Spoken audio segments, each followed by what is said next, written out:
చెట్రా ఆడు రాలేదా? రాడని చెప్పా కదా. వచ్చేవాడైతే 1 గంట దాటిస్తాడా? నా మాటిని ఆ కోడిగురు నాకు ఇచ్చేరాదు. నా మాటిని ఆ ఆట పొలం నాకు సర్దే రాదు. వచ్చి చచ్చిన వాళ్ళారా? ఆడు తినని కూడిని ఈ ఆళ్ళ ఇంట్లో ఎవరు ముద్ద గుట్టుకోవడానికి లేదు.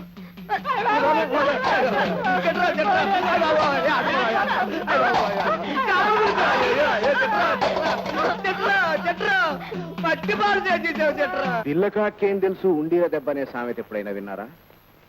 పులిలా వెళ్ళారు, పిల్లిలా తిరిగి వచ్చారు, పైగా వాడిని రెచ్చగొట్టారు. వేటాడకపోగా వాడిని గాయపరిచి వచ్చారు. పాతాళంలో దాగినా వాడు వచ్చి మనల్ని మింగేస్తాడు. ఎంత ప్రయత్నించినా మన వాళ్ళు వాడిని చంపలేకపోయారు డాడీ. వాడు ఒట్టిరాముడు కాదురా, పరశురాముడు. పరశురాముడు చేతుల్లో చావు తప్పించుకోగలిగింది ఆనాడు దశరథుడవుతే ఈనాడు ఈ దశరథరామయ్య కావాలి. అంటే మీరు కూడా ఆ దశరథుడిలాగే గాజులు తొడిగించుకుని చీరగట్టుకుంటారా సార్? రాజును తొడిగించుకున్నది మీరురా. వాడిని గ్యాలం వేసి పట్టుకునే ప్లాన్ నేను వేస్తా. వచ్చావా పరశురా? వాళ్ళు ఆ దుర్మార్గులు బాబు ఎత్తుకెళ్ళారు. ఎవరో తెలియదు. నేను వచ్చేటప్పటికి ఇల్లంతా బీభత్సంగా ఉంది. ఇదిగో ఈ ఉత్తరం పెట్టెళ్ళారు. పరశురాం, నువ్వు పగబట్టి మా కోసం వేట మొదలు పెట్టావని తెలుసు. నువ్వు నీ ప్రయత్నం అనుకుని వెంటనే ఈ ఊరు వెళ్ళిపోవాలి. లేకపోతే శాంత కొడుకు బ్రతకడు. రోజుకొక అవయం చొప్పున వాడిని ముక్కలు ముక్కలు చేసి నీకు బహుమానంగా పంపుతాం. నువ్వు బాధపడిపోతున్నా. బాబు ఎక్కడ నేను తీసుకొస్తాను. వెతికి పట్టుకు రావడానికి వాడు తప్పిపోలేదు పరశురాం. బలవంతంగా ఎత్తుకుపోయారు. వాళ్లకు నాకు మధ్య జరుగుతున్న పోరాటంలో బాబును పావులా ఉపయోగిస్తే నేను సహించను. వాడికి ఏమైనా జరిగితే మారణ హోమం చేస్తాను. నమస్కారం సార్. మధ్యాహ్నం మా ఇంటి ముందు ఏం జరిగిందో చూసావా? చూడటం అయితే చూశాను కానీ చెప్పాలంటే నాలిక కదలడం లేదు సార్.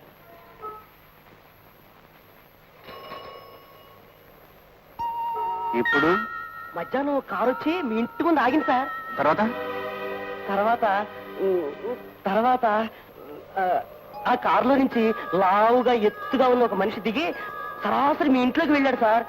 ఒక కుర్రోడితో తిరిగి వచ్చి ఆ కారు ఎక్కేశాడు సార్. ఎక్కగానే ఆ కారు వెళ్ళిపోయింది సార్. కారు నెంబర్ ఎంత?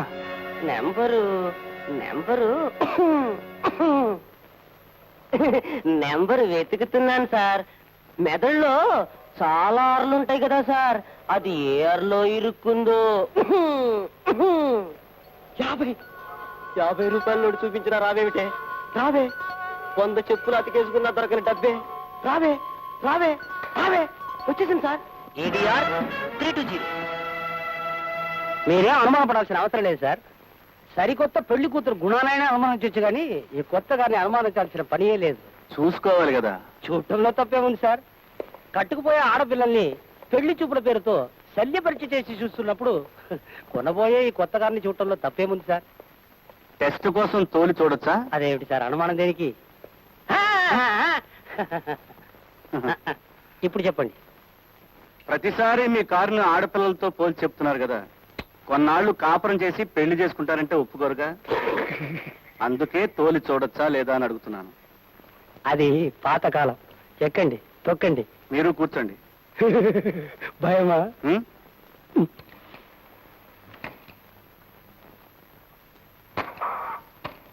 చూడండి, మీ కారు నిన్న ఒక పెద్ద మనిషి ట్రైల్కి తీసుకెళ్లాడు.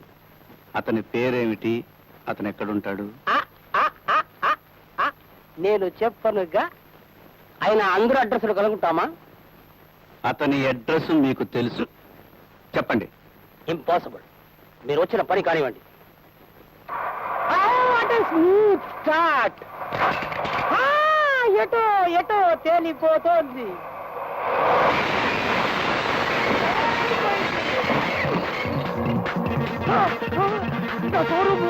నా కారు అంత పోయిందే. బాబు బాబు ఉండట్లేదే. అయ్యో, అది గవర్నమెంట్ బస్సు. దాంతో మనకెందుకు గొడవ? బాబు బాబా బాబు మనం ఉన్నామా? బాబు ఎక్కడి నుంచి వచ్చా? పిచ్చా. అయ్యో బాబా, ఆపే ఆపే. తెలియకుండా ట్యాంక్ బాబు. బంగారు బాబు, నన్ను వదిలేరా బాబు. బాబు, ఆత్మహత్య చేసుకోవాలంటే విడిగా చేసుకోవాలి. తోడు కారులో ఎన్నో పాటలు ఉన్నాయి, కానీ బ్రేక్ అనే ఒక పార్ట్ ఉంది తెలుసా నీకు? దాన్ని కోపంగా నొకై నొకై తిప్పేదారా. ఒక్కడే కొడుకుని, మా ఆవిడకి నేను ఒక్కడే మొగుడిని. వాళ్ళు చచ్చిపోతారా?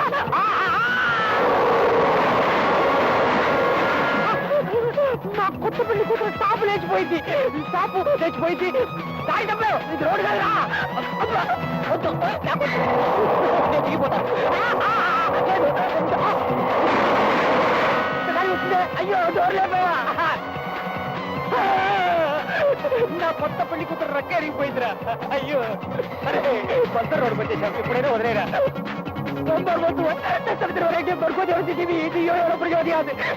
చెప్పి లాభం లేదు.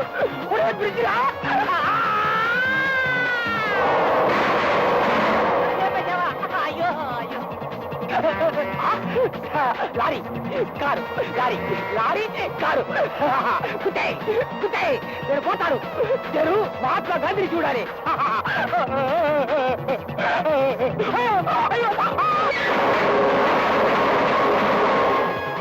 ఇటు ఓపెన్, ఇటు ఓపెన్, అటు ఓపెన్, అన్ని ఓపెన్. వచ్చాడు. అయ్యో నా కొత్త పెళ్లి కూతురిని నగ్గరం చేసేసావు. ముందు మాత్రం మిగిలింది, దాంతో వదిలేరా బాబు. బాబు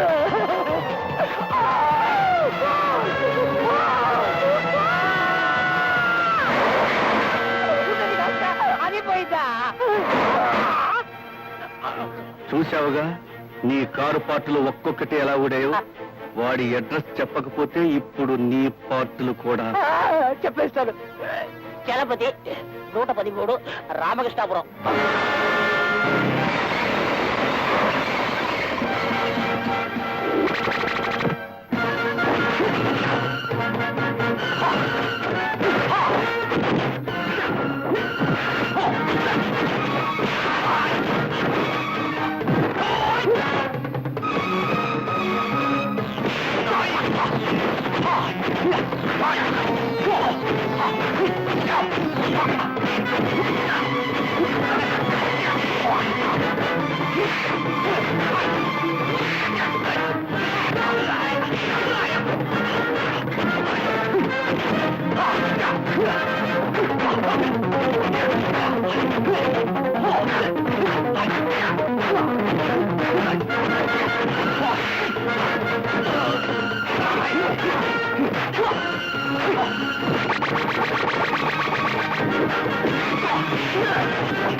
బతికిస్తాను. ఆ రోజు మీతో పాటు మా ఇంటికి వచ్చిన వాడు ఎవరు? మీ చేత ఈ గోడలు చేసిన వాడు ఎవరు? వాళ్ళ పేర్లు చెప్పు.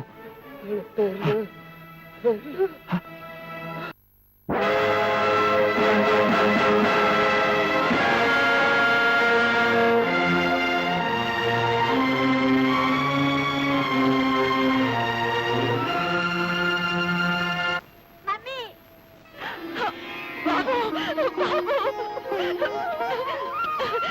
నా బాబు వచ్చావా? నా బాబు నా బాబే. You are under arrest. ఎందుకు? చలపతిని హత్య చేసినందుకు. హత్య? చలపతినా? నేను హత్య చేశానని మీకెవరు చెప్పారు? సాక్షాత్. ఓహో, నేను స్మగ్లింగ్ కేసులో లారీని పట్టుకున్నప్పుడు మీకు సాక్ష్యాలు దొరకలేదు. శ్రీకాంత్ ప్రాణాలు, రేఖ మాన ప్రాణాలు దోచుకున్నప్పుడు మీకు సాక్ష్యాలు దొరకలేదు. అసలు హంతకుడు ఎవరో ఇన్ని సంవత్సరాలు గడిచినా ఆచూకే దొరకలేదు. కానీ నేను చలపతిని చంపినట్టు మాత్రం సాక్ష్యాలు దొరికాయి. వా వా వా. No more arguments. నువ్వేమైనా చెప్పదలుచుకుంటే వచ్చి కోర్టులో చెప్తాను. Okay, arrest him. బాబాయ్ బాబాయ్ బాబాయ్ బాబు అమ్మా, బాబాయ్ వెళ్ళిపోతున్నాడమ్మా. మీ భార్య చావుకు చలపతే కారణం ఉద్దేశంతో కోర్టు ఇవ్వలేని తీర్పును మీరే ఇవ్వాలన్న ఆలోచనతో పథకాన్ని సిద్ధం చేసుకుని చలపతిని దారుణంగా హత్య చేశారు. ఇదంతా మీరు ఊహించుకుంటున్నారు ఇది ఊహ కాదు, వాస్తవం. అని మీకెలా తెలుసు? మీ కేసు పూర్వాపరాలు మిమ్మల్ని అరెస్ట్ చేసిన సిఐ రఘునాథ్ వాంగ్మూలం. ఈ రఘునాథ్ నాకు మంచి స్నేహితుడు. స్నేహితుడు ప్రాణాలు ఇస్తారంటారు. కానీ ఈ స్నేహితుడు నా ప్రాణాలు తీయాలని ఎందుకు చూస్తున్నాడో నాకు అర్థం కావటం లేదు. ఎందుకంటే నేను సిన్సియర్ పోలీస్ ఆఫీసర్ని గనక. నేరం చేసిన మనిషి స్నేహితుడైనా సరే వదిలిపెట్టే మనస్తత్వం నాకు లేదు గనక. కాదు, తప్పు చేయకపోయినా స్నేహితుడిని కూడా శిక్షకు గురి చేసిన పోలీస్ ఆఫీసర్ అన్న ఘనత పొందడానికి, ఇంకా వీలైతే వీర చక్ర బిరుదు సంపాదించడానికి. నో మిస్టర్ జస్టిస్, అతను చలపతిని పథకం ప్రకారమే హత్య చేశాడు. నేను ఎఫ్ఐఆర్ లో సబ్మిట్ చేసినట్టుగా బూట్ పాలిష్ కుర్రాడు, కారు షోరూమ్ యజమాని పరశురామ్ తమ వద్దకు వచ్చి చలపతిని గురించి వాకప్ చేశాడని చెప్పారు. కనుక చలపతిని గురించి పూర్తి వివరాలన్నీ సేకరించిన పరశురామ్ సమయం చూసి అతన్ని హత్య చేశాడని, అందుకు శిక్షార్హుడని నేను నమ్ముతున్నాను. లేదు, చలపతి చనిపోయిన సమయానికి నేను ఇంట్లోనే ఉన్నాను. అందుకు సాక్ష్యం నేను ఎవరమ్మా మీరు? చనిపోయిన ఫారెస్ట్ ఆఫీసర్ శ్రీకాంత్ భార్యను. మీరేమైనా చెప్పాలనుకుంటే సాక్షి బోన్లోకి వచ్చి చెప్పండి.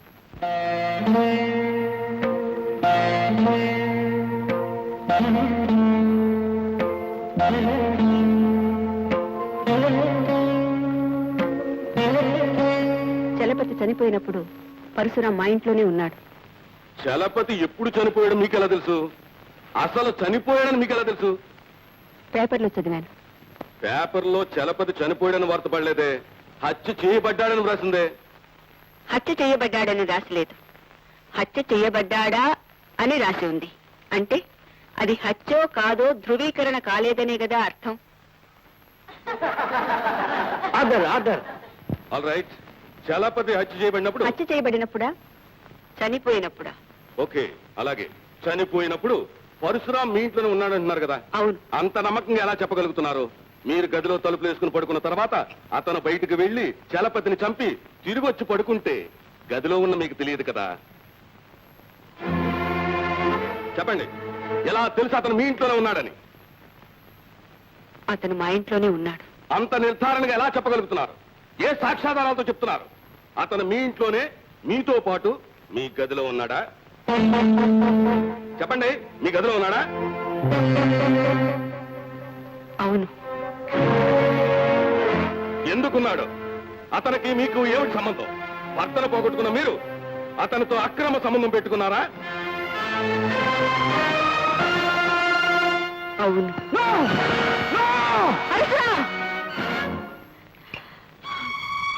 తల్లి దగ్గర ఆకలిని కోర్టులో నిజాన్ని దాయకూడదు. మనం చేసిన పని చెప్పుకోలేక సిగ్గుతో నువ్వు తలదించుకుంటే ఆ తలకి న్యాయస్థానం ఉరితాడు తగిలిస్తుంది. మిస్టర్ జస్టిస్, చలపతి ఈ శాంతగారి కొడుకుని ఎత్తుకుపోయాడని, అతన్ని రక్షించే ప్రయత్నంలో ఈ పరశురాం చలపతి ప్రాణాలు తీశాడని మా డిపార్ట్మెంట్ కి ఇన్ఫర్మేషన్ అందింది. కనుక ప్రత్యక్ష సాక్షి అయిన ఈ శాంతగారి కొడుకు వాంగ్మూలం కూడా తీసుకోవాల్సిందిగా కోర్టు వారిని కోరుతున్నాను. Permission granted.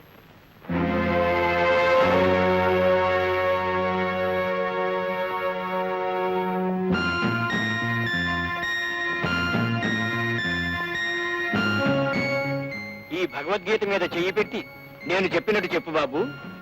దేవుని మీద ప్రమాణము చేసి, దేవుని ఎదుట ప్రమాణము చేసి అంతా నిజమే చెబుతాను, అబద్ధము చెప్పను.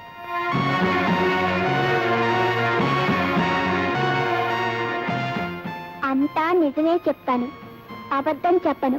బాబు, పరశురాం ఎక్కడుంటాడు? మా ఇంట్లోనే ఉంటాడు. సోమవారం నాడు నిన్నెవరైనా ఎత్తుకుపోయారా? చెప్పు బాబు. లేదు. బాబు, సోమవారం నాడు పరశురాం ఎక్కడున్నాడు? చెప్పు బాబు. మా అమ్మ బాబాయి గదిలో తలుపులేసుకొని పడుకున్నారు.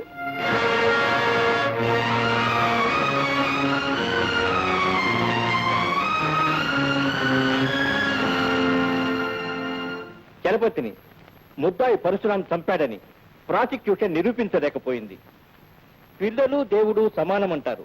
ఆ విధంగా శాంత కొడుకు వాంగ్మూలాన్ని ఆధారంగా చేసుకుని తల్లి లాంటి స్త్రీ సిగ్గు విడిచి న్యాయస్థానంలో తనకున్న సంబంధాన్ని చెప్పడాన్ని బట్టి పరశురాం నిర్దోషిగా భావించి విడుదల చేయడమైనది.